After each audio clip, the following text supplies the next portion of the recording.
네, 반갑습니다. 오늘은 2016 수능 수학 대비 커리큘럼 가이드 영상을 찍어보도록 하겠습니다.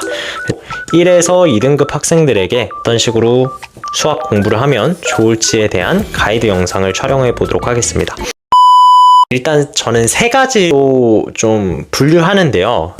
첫 번째, 행동 강령, 태도 정리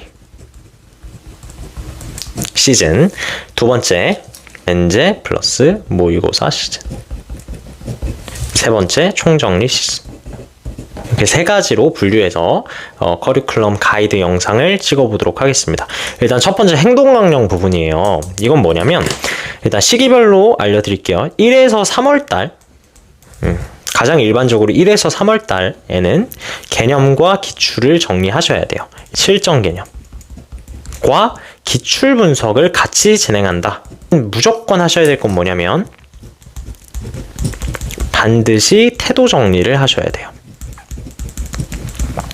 태도 정리라는 게 뭐냐면 내가 이런 상황이 나왔을 때 이런 식으로 풀어야겠다 라는 태도를 정리해 놓은 거거든요. 여기 써놨지만 상황에 대한 대처 능력입니다.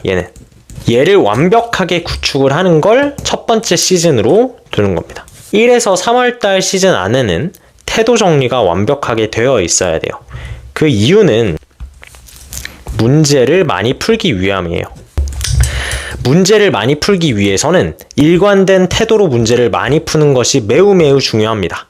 중구난방으로 그냥 내가 느낌 오는 대로 이렇게 풀었으니까 전에 앞으로도 이렇게 풀어야지 라고 풀게 되면 좀 성적 그래프에 좀 편차가 좀 심할 거다라고 생각합니다. 그래서 문제를 많이 풀기 위해선 태도 정리가 일단 우선적으로 이루어져야 된다.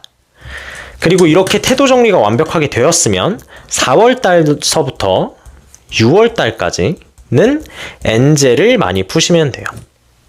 엔제를 풀면서도 항상 태도 정리, 즉 행동 강령을 항상 피드백하고 정리하고 하셔야 됩니다. 제가 추천드리는 엔제는 일단 첫 번째로는 드릴은 모든 사전 문항이 다 들어가 있다 라고 생각하시면 돼요. 기출문제가 아니라 난이도 말하는 거예요. 쉬운 사전부터 가장 어려운 난이도의 사전, 그리고 앞으로 나올 만한 소재의 사전 문항들이 다 수록되어 있는 책이기 때문에 엔제의 가장 표본이지 않을까. 그리고 한석원 선생님의 4의 규칙 시즌 1과 2가 있는데 1은 좀 쉬운 편이고 엔제 중에서 2가 좀 어려운 편이기 때문에 여러분들이 상황에 맞춰서 풀이하시면 될 것 같아요. 문해전 있죠. 많이 어려운 엔제입니다. 문해전.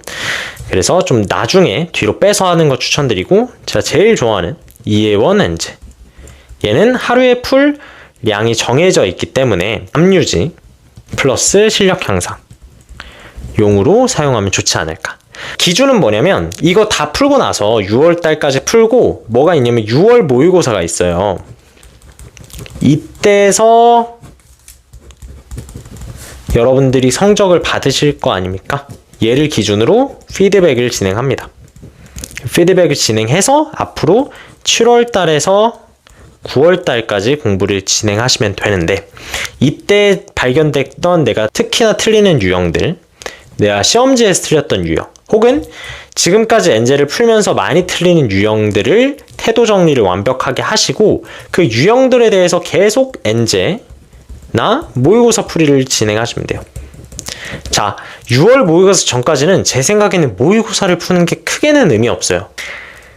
7월에서 9월달까지 모의고사를 풀어야 된다라고 생각하는 이유가 뭐냐면 9월 모의고사 때문에 그래요. 9월달에 구모가 있잖아요. 그래서 모의고사를 통해서 실전 훈련을 하셔야 됩니다. 왜냐면 9월 모의고사가 수능 그리고 수시 원서 접수의 기준이 되기 때문에 수능 점수도 얘를 기준으로 판단하고 그렇지 않을까?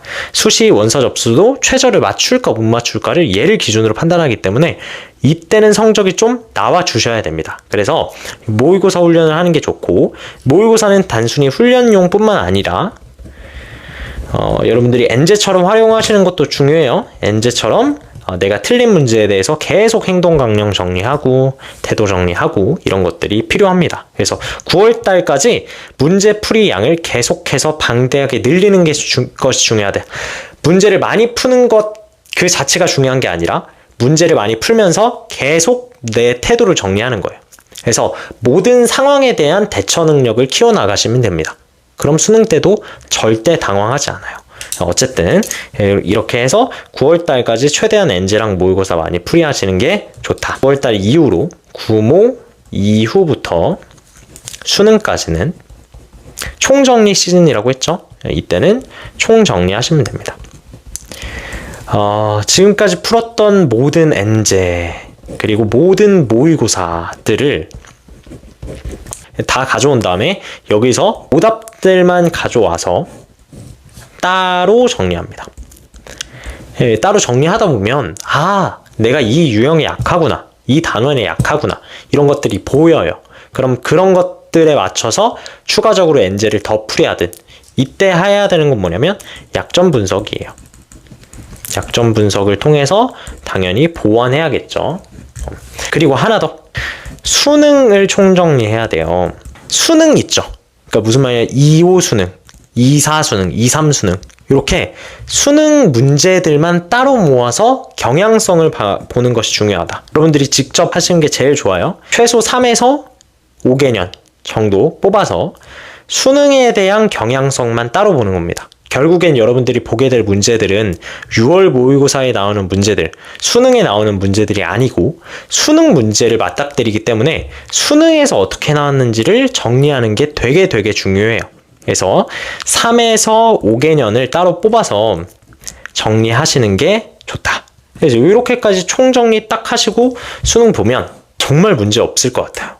완벽하지 않나? 이렇게까지 완벽하게 커리큘럼 잘 따라서 마무리 하신다면 수능 잘 마칠 수 있지 않을까라고 생각합니다. 제가 수능 수학에서 제일 중요하다고 생각하는 건 뭐냐면 여러분들의 약점을 보완하는 거예요. 그래서 부족한 것을 계속해서 피드백하는 게 너무나도 중요할 것 같다. 또 한 가지 더 말씀드리면 맹목적으로 따라가셔서는 안 됩니다. 맹목적으로 어떤 강사분의 커리큘럼을 따라가는 것, 그건 되게 위험하다고 생각하고요. 항상 여러분들의 부족한 점, 약점을 분석하고 그것을 강점으로 만들면서 결국엔 저는 이게 맞는 것 같아요. 태도. 뭐 공부하는 태도가 아니라 문제풀이 태도. 문제풀이 태도가 완벽하게 잡힌 애들이 수능 수학에서 점수가 떨어지는 거를 본 적이 없습니다. 그래서 엔제든 기출문제든 모든 문제들이 여러분들의 태도, 상황별 대처 능력을 키우는데 집중을 해야 된다, 이렇게 생각하고요. 1에서 2등급 학생들을 위한 커리큘럼 가이드 영상은 여기까지 하도록 하겠습니다. 이후에 3에서 4등급 그리고 5등급 이하 친구들을 위한 커리큘럼 가이드 영상까지 찍도록 할 테니까요. 도움이 되는 영상이었길 바랍니다. 이 영상은 참고 영상으로만 활용하시고요. 여러분들의 상황에 맞춰서 공부하시면 좋을 것 같습니다. 네, 듣느라 너무 수고 많으셨습니다. 감사합니다.